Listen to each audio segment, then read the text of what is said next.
right. I guess we should be live, Mindie. We should be. How are you this evening? This morning, I am absolutely fantastic. How are you? Where are you at the moment?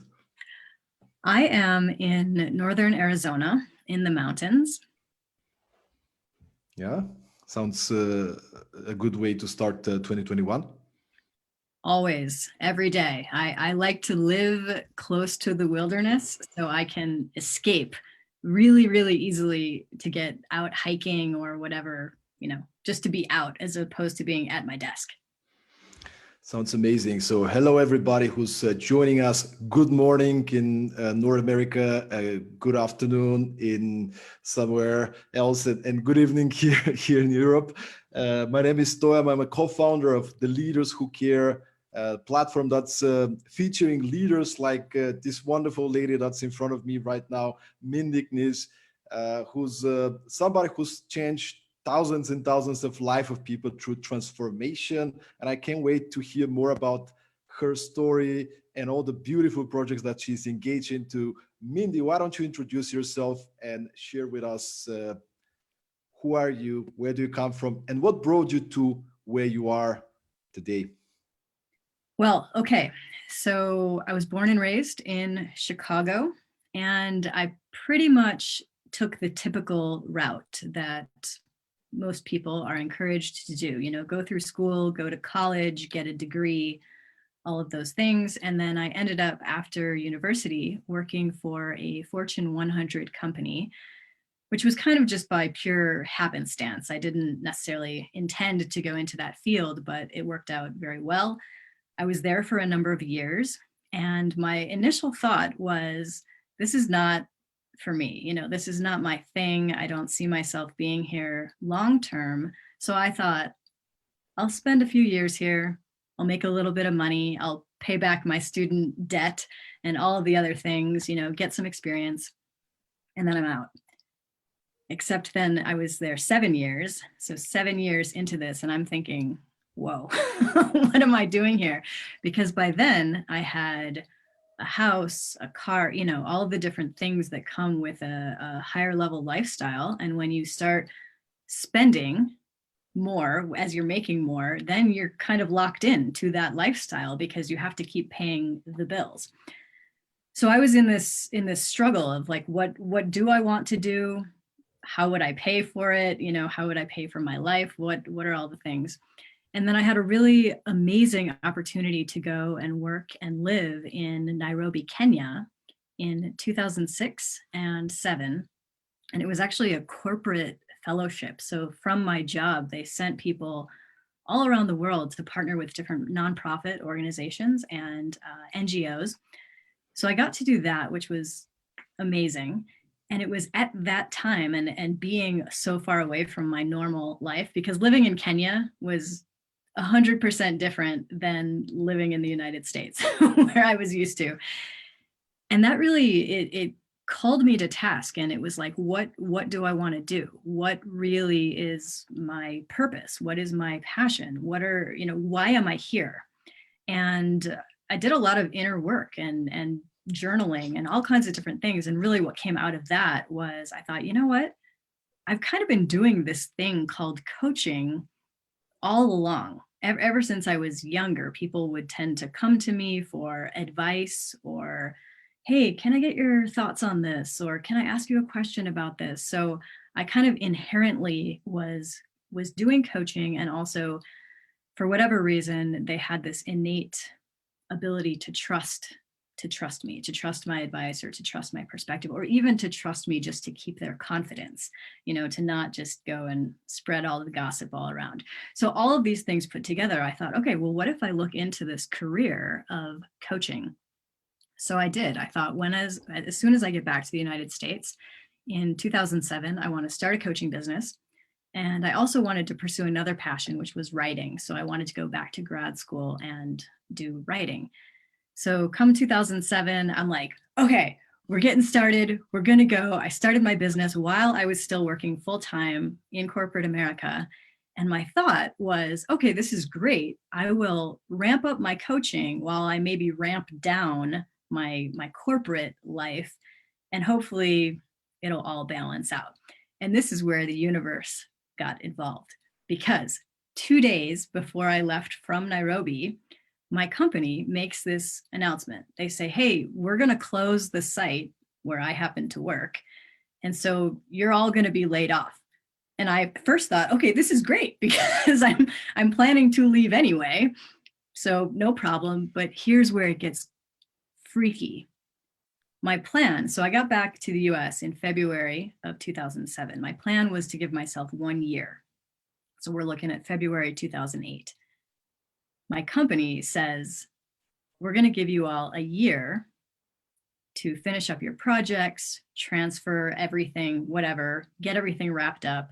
And then at the end of that 1 year, you can either relocate with the company or you can take a severance and go on your way. Like, are you kidding me? This is exactly what I planned. I mean, almost to the month. It wasn't to the day, but like in the same month that I was already planning to leave. So that was awesome. So I spent that time kind of getting started, getting my first few clients. And then come 2008, I'm like, everything's golden, right? Like everything's going to be amazing. I'm going to go out and be this amazing coach. I'm sure I'll make $1 million this year. It's going to be great.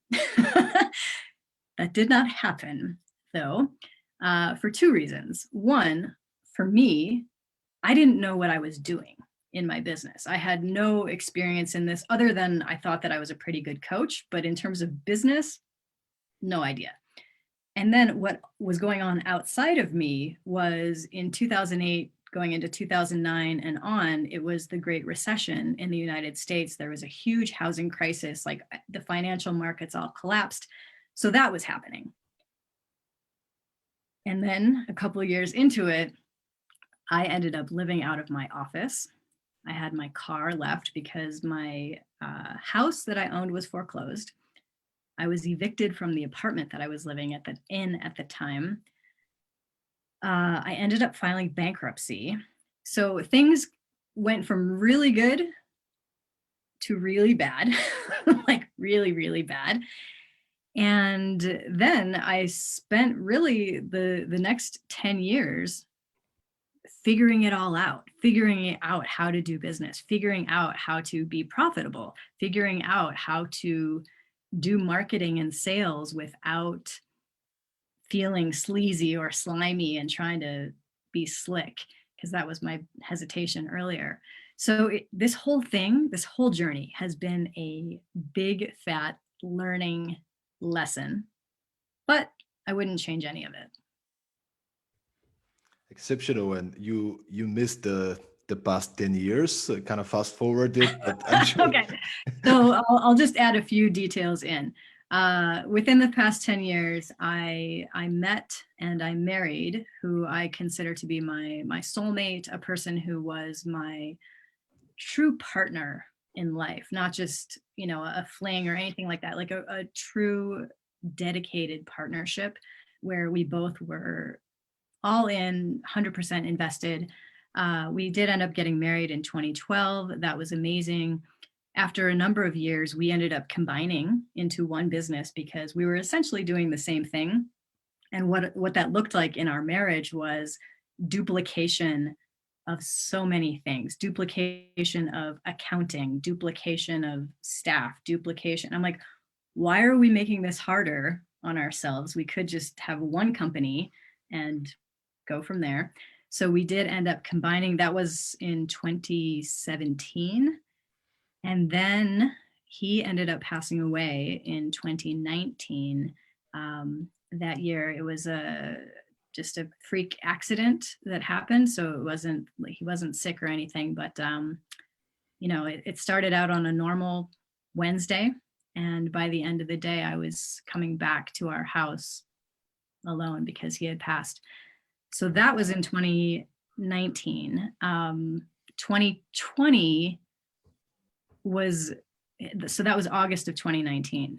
The rest of that year, I didn't work. I didn't do anything. I left Arizona, where we lived. I went to California just to heal, grieve, recover, and really, I'm a big introvert, you know this. I'm a huge introvert. So I didn't want to be talking to tons of people. I didn't want to be in the mix of, especially the city where we lived, all the things that we normally did. I'm like, I just want to be away from all of that. So I spent 2.5 months in California, kind of in the desert, which was so good. And just really feeling through all of the grieving and everything that comes with that. And then in 2020, you know, I can say this now, but at the time, at certain points of the year, I was like, I'm good. Like, I think I'm ready to move forward with my life. And there would be little blips of that. And I think anybody who has gone through serious grieving like this gets it. Like, there's points where you feel better and then you really don't. Like, you're not ready, or you're not there yet. So like I said, from this perspective, brand new year 2021, I can look back and say, yeah, I probably wasn't ready to do some of the things that I was attempting to do in 2020. I mean, especially early in 2020, I was like, oh, I'm going to do a big launch for my program. Like, that was dumb. I should have just not done anything. I should have just, you know, felt it all and experienced it all. So that brings us kind of up until today. This past year has been, I mean, talk about what a crazy year, because my crazy year started in 2019 and then 2020 happened, which then everybody in the world jumped into the crazy year with me and said, okay, we have COVID, we have lockdowns, we have quarantine, all the things. It's been a wild ride. First of all, Mindie, I'm so sorry for your loss, and your husband has been such an inspiration for all of us. But I think this experience that you just described, I just really want to dig a little bit deeper into it. In with respect to, you mentioned 2020 has been a year that many people around the world has been struggling in one way or another, having people pass away, having losing their jobs, having their businesses to bankrupt and whatnot. So I'm just curious, how did you get over this really difficult experience of yours? Like, how did you find the strength to move forward? Like, what was maybe some pieces of advice that you can share with the audience? Yeah, I would love to. And thank you for asking about this, because it does. It impacts everybody now, whether it's a loss of a loved one or a business situation, a financial situation, all of the things that have come up in the last year. The first thing that I kind of grasped onto, and this was literally day one, being at the hospital with my husband and then coming home, like I said, by myself because he had already died. The first thing I grasped onto was, I thought, okay, I know that there are other people out there that have gone through something like this. Other people have lost a spouse, and sometimes other people, you know, maybe sometimes even they were much younger than we were. I know people that have had that experience. And I also know that somehow, I don't know how, but somehow they have been able to carry on and move forward. I was thinking specifically about some of the writers that I've studied and read, people that write grief memoirs. They've gone through this horrendous experience. And then at some point, whether that's soon or much later, they come to a point where they can reflect on that experience and write a book about it, or write a blog post, whatever it may be, write an article or an essay. And I thought, okay, if they can do that, even if one person has been able to do that, and of course there are many, then I know it can be done. Now, that doesn't mean it'll be easy, or who knows what that's even going to look like. But I know that it can be done because somebody out there, at least one person, and of course, like I said, there are many, at least one person out there has done this, has been able to move forward in their life. So I'm going to hold on to that as this like light at the end of the tunnel. And that's all I can base this on right now, because like I said, I didn't know how that would look. It was I'll be totally transparent with our audience here, is it was a very scary time for me, because financially we were kind of working our way up over the years. That's great. But my dear husband was also a big fan of spending money. So we had cars that were not paid off, so we still owed money on our cars. We owed lots of money on our house. We had fairly significant credit card debt at that time. And then we had also just done an event in early August of that year where we sold a lot of stuff. But what we sold, he needed to be there to deliver it. So then I was in the position right after his death of saying, okay, I need to refund a whole lot of money, 6 figures worth of income that we had just made. So I need all these refunds and all the credit card debt and whatever. Now, I felt confident in my ability to make money and make income. So that was okay. But I also knew that I was not going to be in the position to do that very well right after that experience. So it was really, really scary. And it kind of brought up some trauma from even previous, like 10 years ago, when I was deciding about filing bankruptcy and all of these things. I was really, really freaked out, because I'm like, oh my gosh, like, am I back in that position again where I'm going to have to do that? And like, that was pretty much the worst thing. I mean, these were the 2 worst things I've ever gone through in my whole life, was one, the financial stuff, and then losing him.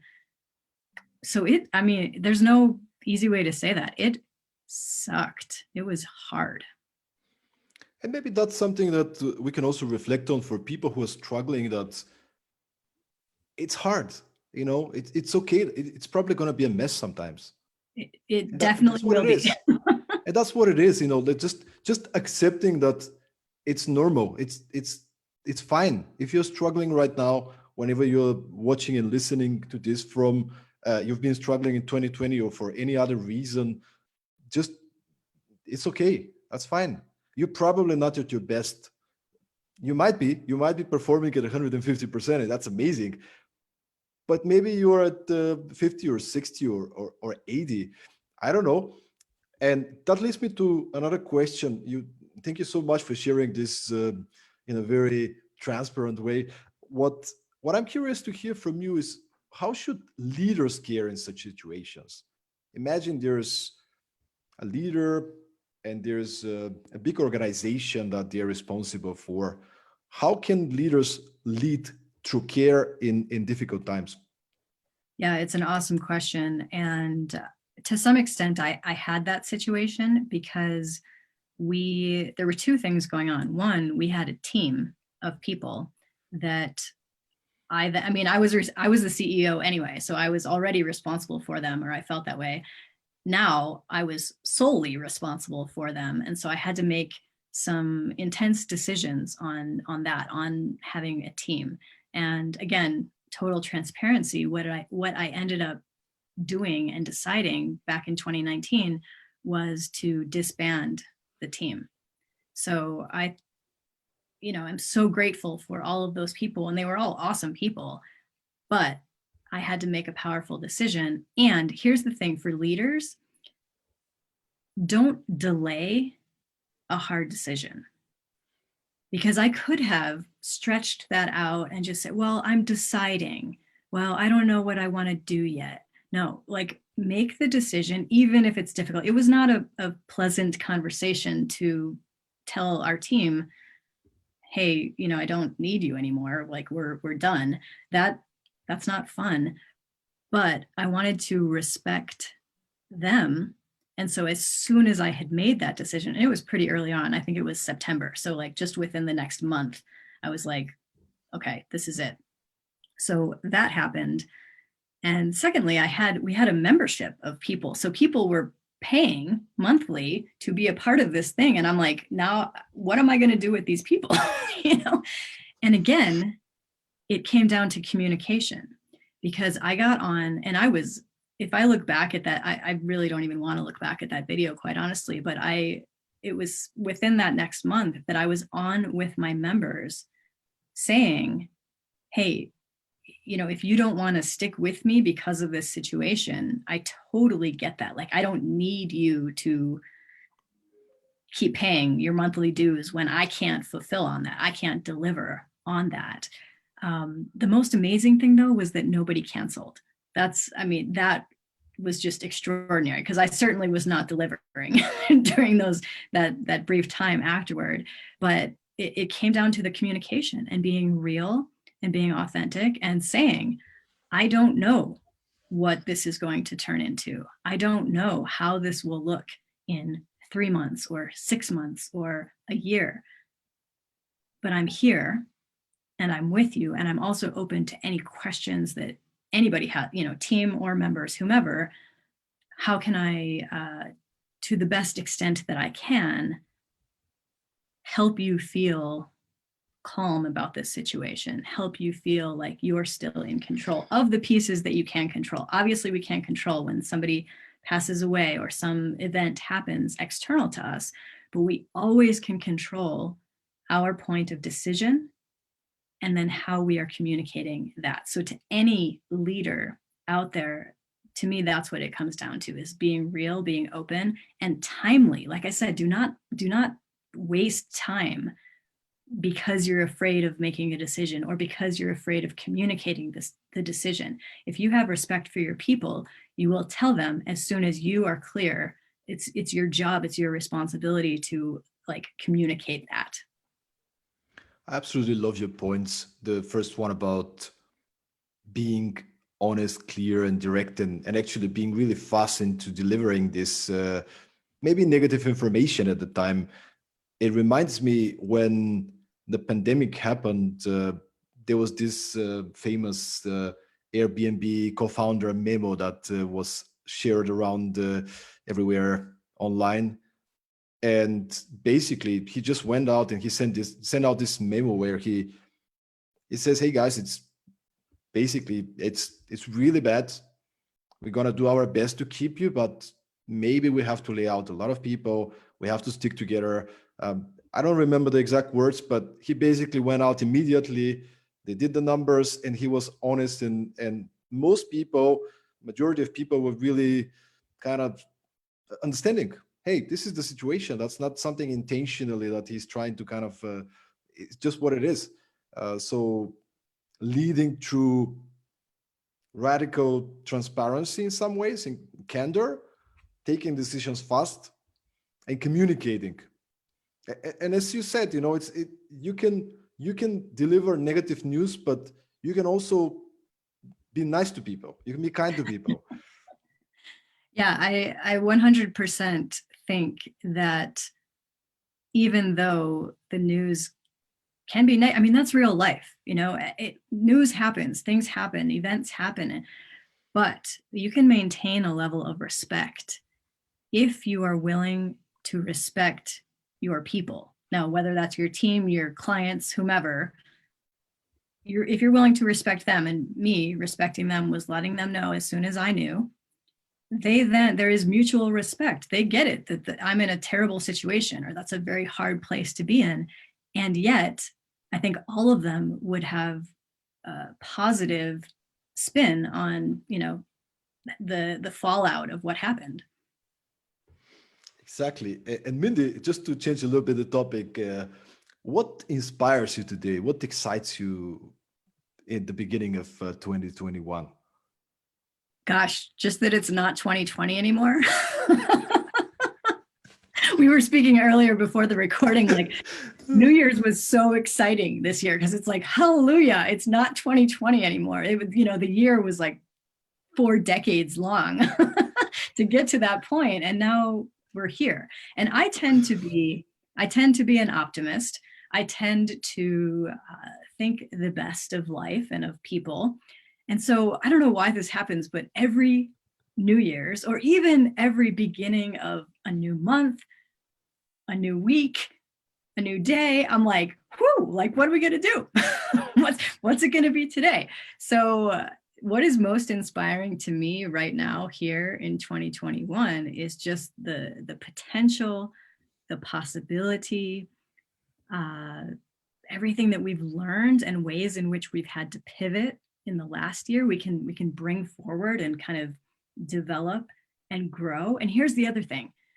There are always, in any kind of crisis situation, there are always people that come out of that as absolute winners, because they took that crappy situation and they said, how can I pivot, or what can I do in this, or how can I innovate something else? They end up better off than they were before. And I'm like, that's going to be you. That's going to be me. Let's go. There's an investor, I think his name is Jason Calacanis. And at the beginning of the pandemic, I read a quote from him, which was something in the lines of, fortunes are built in the down market and collected in the up market. Yes, exactly. So those of you who are watching right now, some of you who are maybe feeling low, maybe lost their jobs, now is the time to actually go out there. Of course, if you're healthy, if everything is fine, to go out there and actually act to build your future, to focus on opportunities, to see who are the people out there that actually need our help right now. What is the kind of value that we can create that was not possible before? There's a lot of people that will need things, a lot of businesses that will need things that, in this holes needs to be filled. So there's a whole lot of possibility out there. I'm super excited about it. And Mindie, I'm actually curious to hear from you. How can we spread the care culture? We had this conversation before we went live. How can we spread this care culture so leaders can actually embrace it into their daily decisions? Yeah, another awesome question. And it goes right in alignment with the thing that I love to talk about the most, which is the science of heart intelligence. Heart intelligence is, first off, it is a scientific proven thing. So we're not talking about woo-woo, ya, whatever stuff out there. We're talking about measurable data and research. Can you share with me the what you shared last time when we met, the research about the heart? Which part? I mean, there's so much. No, the research that was connected to the intuition, the heart, and how it's actually data scientifically proven thing. Yes, my favorite experiment of all time. What they have found, what you're referring to, is that they found that people, and they would be, so let's say the experimenter and the experimentee. The experimentee is hooked up to all the different electrodes, and they're measuring all the different indicators in terms of physiology and those types of things. And what they're looking at is a computer screen. And on the screen, there are different images that flash every few seconds. And 3/4 of the images are based on something that is not emotional. So it may be a picture of a house, or like a cup, or just anything, a landscape, not intended to spark any sort of emotional response.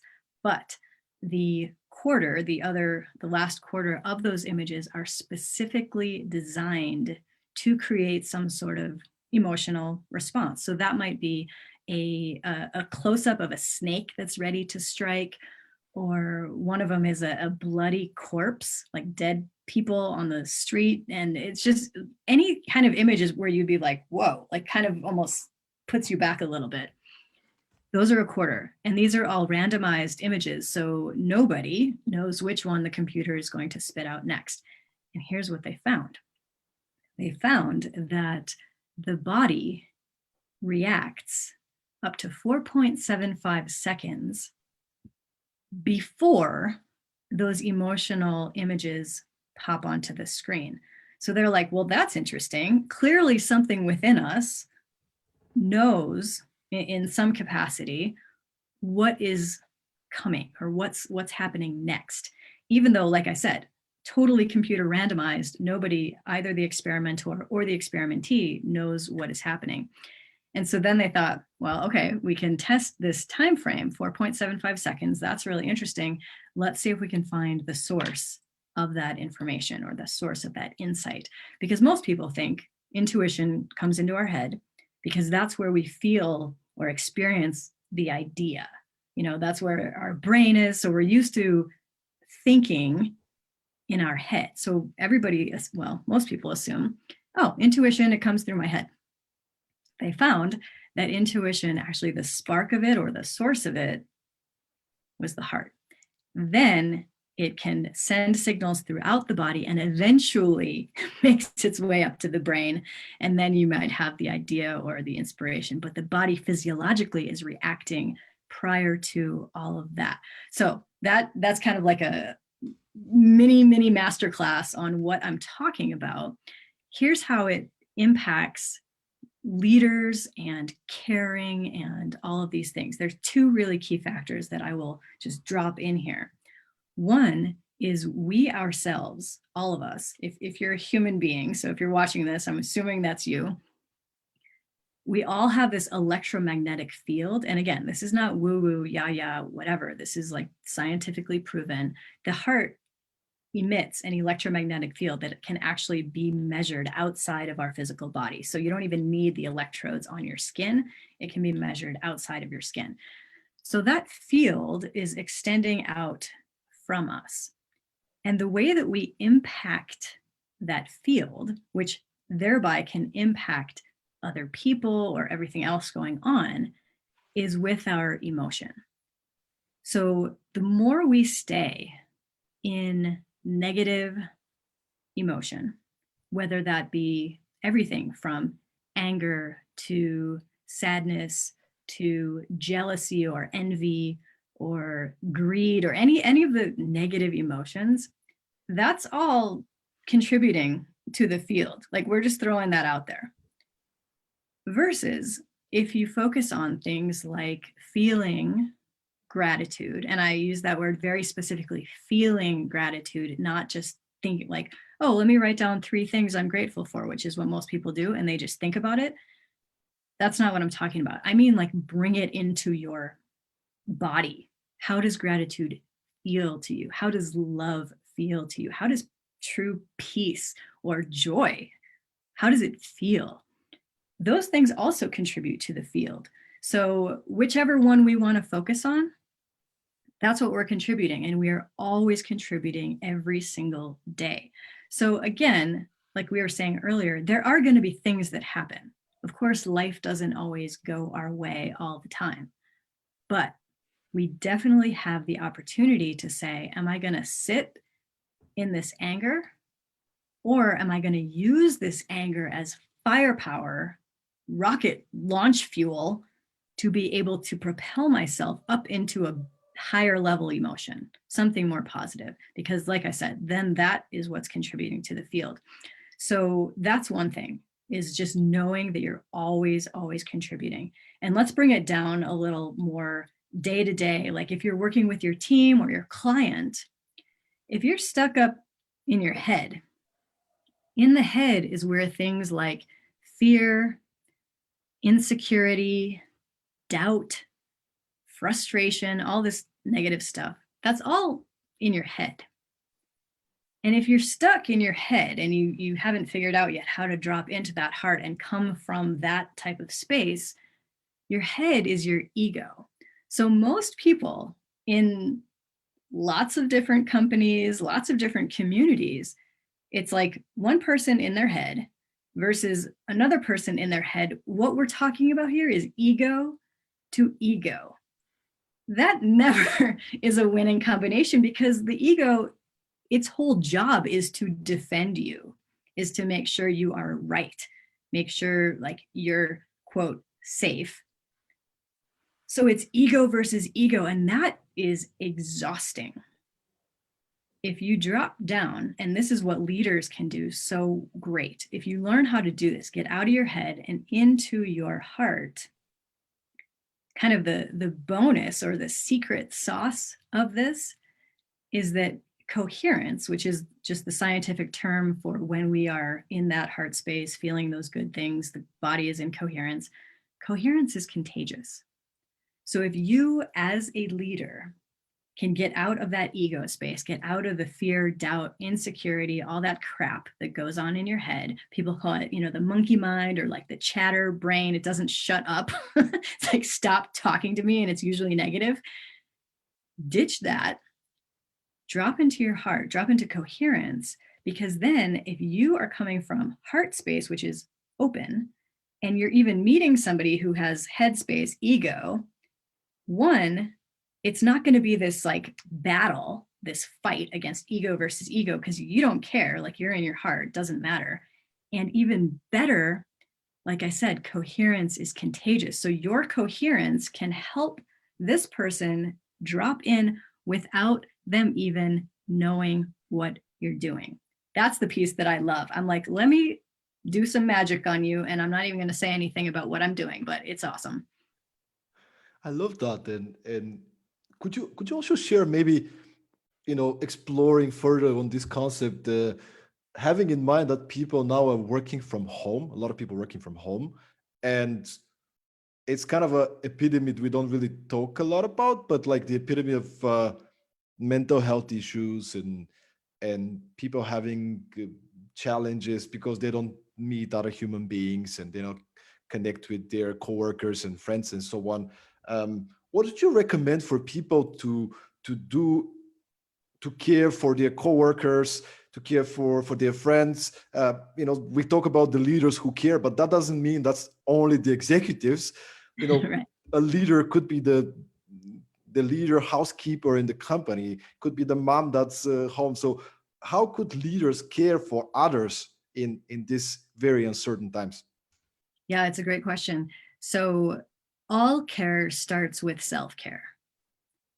You cannot be a great carer or caretaker if you are not caring first for yourself.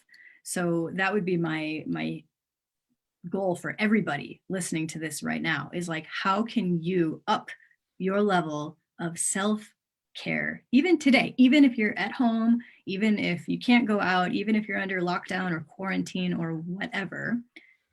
The body is really resilient in a lot of ways. I actually had a client reach out to me and he said, Mindie, I know that the body needs things like, or the human self needs things like oxytocin, which is a neurotransmitter.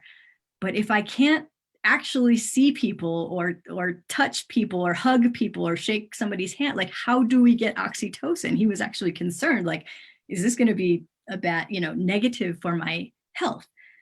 And while I loved that he was so keen on that point, I was like, hold on, there are other ways to give yourself oxytocin. It literally can be just stroking your arm. And now this sounds so simple, it sounds almost dumb. But what it will do for you, it will heighten those feel-good neurotransmitters. It will shift your brain chemistry just from a few minutes of that.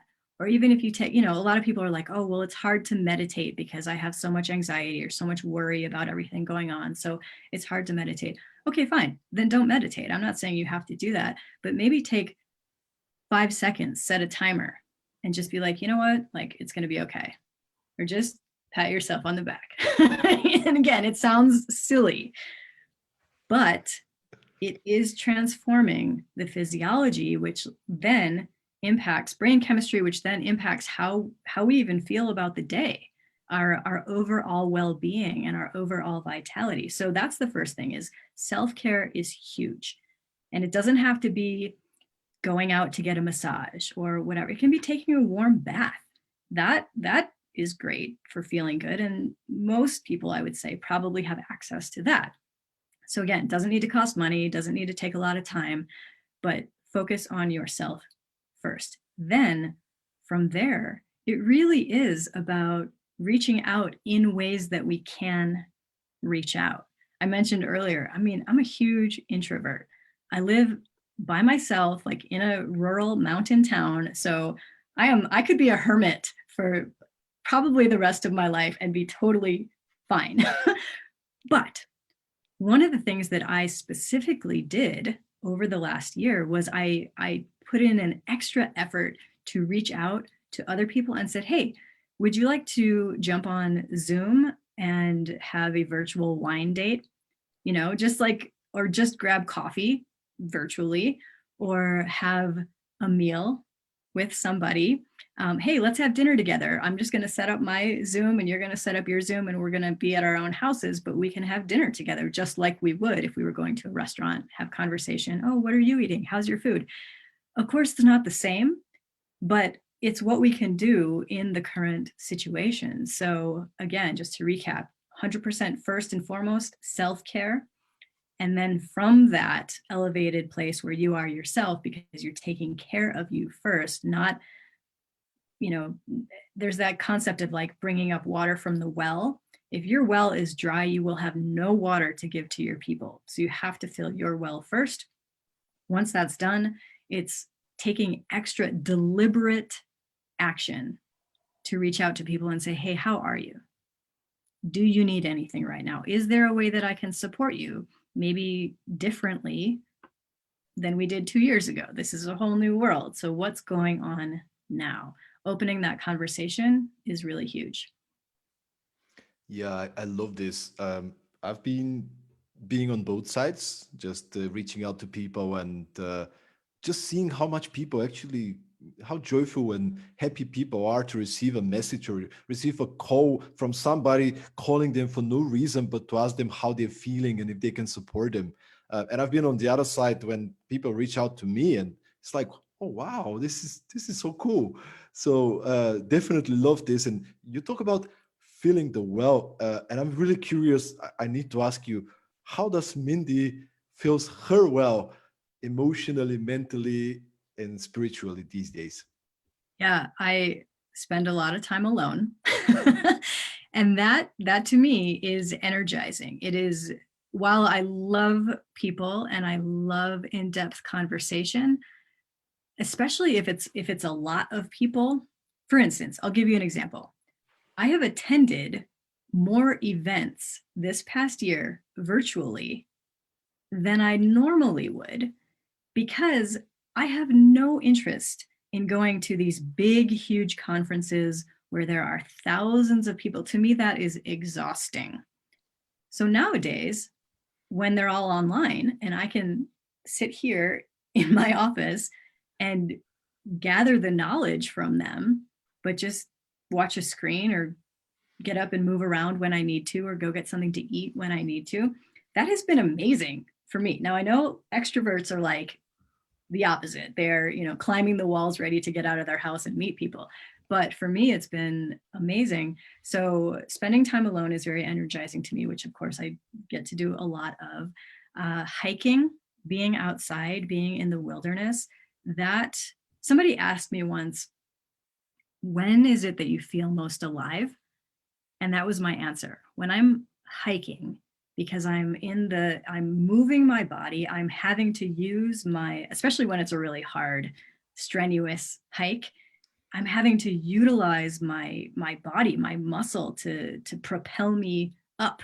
And it's such a great metaphor for life. We have to move ourselves up through life. So I've been hiking.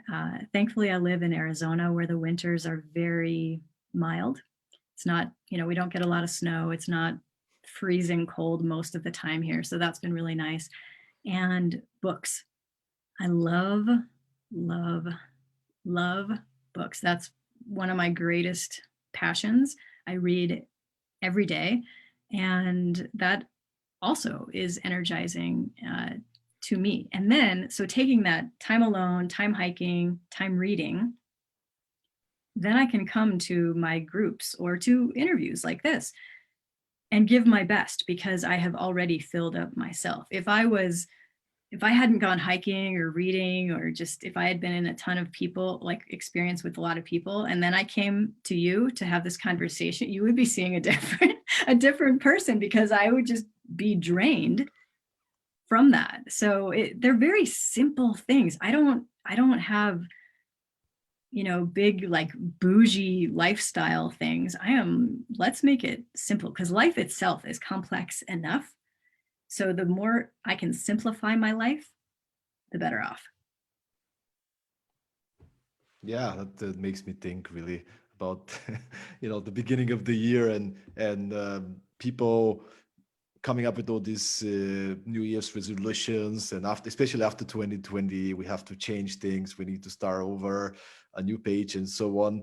Um, and I'm curious. I know we've been talking a lot about navigating uncertainty, but like, do you have any ways yourself to kind of set the intentions for the year?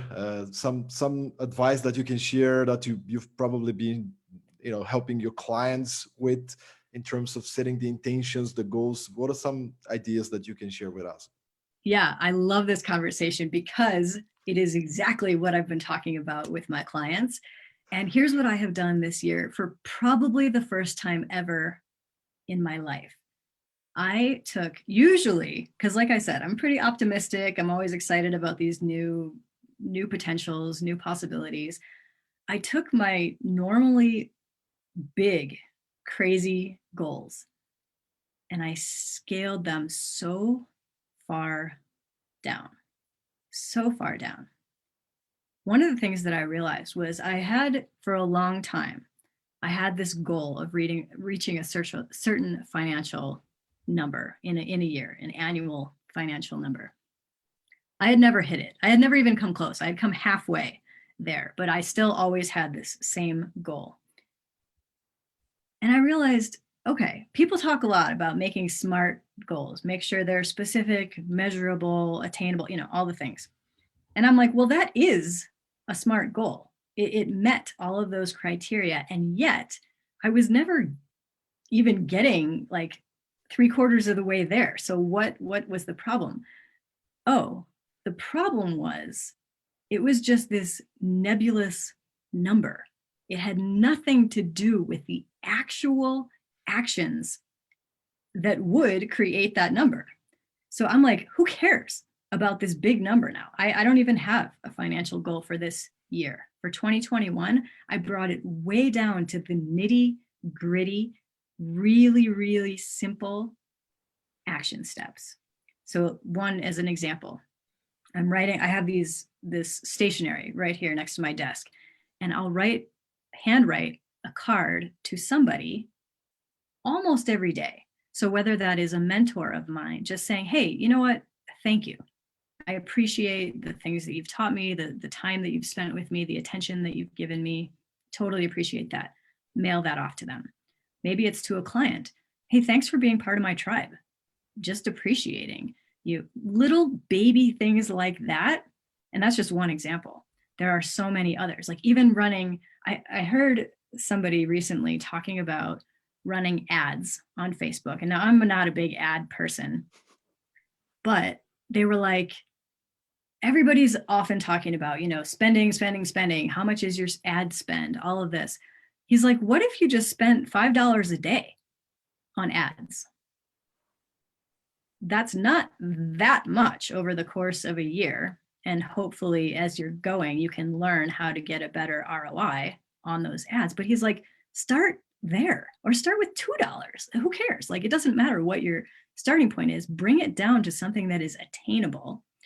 So everything that I've put into goals, intentions, resolutions, whatever, it is very easy, very small, but I know that the compounding effect of those small actions will probably get me even closer to that ultimate like goal that I used to have than all the crap that I used to do before, striving for this high number. I'm like, who cares about that? So really, here's what it is. I have 5 things. If I do these 5 things every day, I don't care what else happens. Hydrate, like you need water. You're mostly water, so make sure that your water is good. Hydrate, meditate, and this could be 10 minutes, doesn't have to be an hour or a big long deal. Hydrate, meditate, read, write, work out. As long as I'm doing those 5 things, I don't even care. Maybe a little bit of food as well. That's not something that I have to put on my habit list. I love food. That's not something I need to like check off a box because I'm going to be eating. I'm a big fan of food and eating. No, but I love what you're sharing. It's kind of like lowering your expectations actually. And because a lot of people get stuck and don't take action because they want everything to be perfect. The example with the ads, a lot of people want the perfect copy, the perfect creative. Yeah, but I only put $10. It's not gonna work. Who said that? I mean, if you're consistent, if you do small steps every single day, of course it's going to have a compound effect, and sometime in the future things are going to work in your way. So I love this Mindie. What a great suggestion. And which leads me to a question: what is your vision for the future? What is your empowering vision for 2021, 2022, and the world ahead? My vision is that more people can really understand how to create wealth for themselves and for their family. Because when people are able and know how, whether that's through owning a business, whether that's through investing, whatever it may be, real estate, when you know and understand how to create wealth, that then, because I can speak from both sides of this equation, from having had that and definitely having not had that, it sets you up to be able to create a bigger impact. When I'm on the wealth side of that equation, when I have wealth, I can hire people and maybe impact not only them, but maybe their family with this job. With the income that I can pay them from my wealth, I can pay somebody else. That then impacts their family collectively, and maybe even beyond that. I can donate to nonprofits and charities and organizations that I love and have a dear, dear place in my heart. So that's bigger impact. I can also impact just more people potentially as clients, because let's say I have more wealth, then I can invest in team, staff, maybe somebody who's a genius at doing Facebook ads or whatever it may be, which then spreads that ripple effect out even further. Because let's say I can afford to hire somebody to run ads for me. Then that ad brings in a client and I can teach them how to go from a regular 9-to-5 job to becoming a coach and running a sustainable, lucrative business. Well, then that's amazing, because then what are they going to do when they go out and impact not only to their clients, their family for their new income?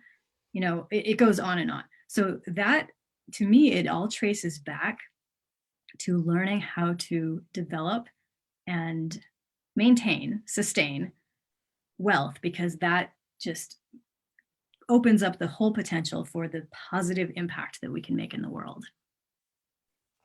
So in some ways, the leaders who care should care about the abundance of their wealth as well. Absolutely. And their team members. I think I'm all for people highlighting and developing the wealth consciousness, not just of themselves. I mean, that has to happen first, but then of others around them. The things that I learn, I'm like, my members get this all the time, because I drop into our membership group and I'm like, you guys, listen to what I just learned, or listen to this great feedback I just got, or check this out, look at how to do this. It happens all the time. And then they can take that, develop themselves, and develop people in their communities. It's awesome. I love it. Mindy, I really want to dig into this, and I think we're going to open another hour if I do, for like wealth abundance and those kind of topics. I know you're an exceptional teacher in this, and you're such an amazing coach as well. all your projects, fully cheering up for them, the whole team of the leaders who care. We love your work, your transformative work, with really changing people's lives, even from your home in this space in Arizona. But really, thank you for being a leader who cares, for really making an impact from the heart, from speaking from the heart, and being really honest and raw, and just giving us all the details. Sometimes not politically correct, but definitely on spot. And I just wanted to ask you, would you like to share like a final message now at the beginning of 2021, before we finish with this podcast? What would be your final message to the audience for the start of this exciting year? Well, first, let me say thank you to you. It is always a delight to hang out with you. I'm so excited that we got to have yet another conversation. This has been awesome. So thank you for just allowing me this platform. I totally appreciate that. And to all those of you who are watching, listening, I would say this. We have no idea what is going to happen next. This is today, this is tomorrow, this is at any given point in time. We have no idea what is to happen next. So what I would want you to focus on is what you can react to and choose in the current time. For instance, when my husband passed away, like I said, it was kind of this freak accident. It was that quick. We don't know how much time we get on this planet. So if there is a dream that you have cycling around in your heart, if there's an idea that you're like, I wonder what would happen if I put this out there? Like we talked about, you don't have to go big. Start taking a tiny action, but do that. Look at the things that you can control. Focus on your dreams, focus on your ideas, focus on your goals, big or small, and then take a step forward, because I guarantee then whenever that end point of your life comes, or even if it's just like, oh, tomorrow and I'm still alive, great. I can look back and say, cool, I did that thing. I am in momentum. I am moving forward, moving myself forward, propelling my life forward. And that's really what it comes down to. Looking at, we don't know how much time we have left. So utilize the time that you have. Ditch the fear, ditch the worry, ditch the anxiety, depression, all that stuff. Focus on right now. What can I do? What can I be? What can I feel? And then go from there. Excellent advice. Thank you so much, Mindie. And finally, where could people find you, follow your projects? Where are you online?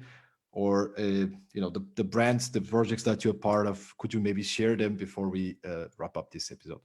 Sure. So my website, it's my company name, which is Lucra, lucra.com, as in lucrative. So lucra.com, that pretty much has everything. And in terms of social media, I'm hanging out on Instagram a lot these days at Mindie Kniss. And also most recently Clubhouse. I don't know if you're on Clubhouse yet, but I'm a big fan of Clubhouse. I have learned so much. So many people are on there giving tons of amazing free content and information that you can find me on Clubhouse at Mindie Kniss. Beautiful. Thank you so much. And thanks everyone for tuning in, watching to this live stream and listening to the podcast. Look forward to having you next time for another episode of The Leaders Who Care. Stay safe, but also keep running, stay focused, focus on the things that you want to create, and be there for those that you care about.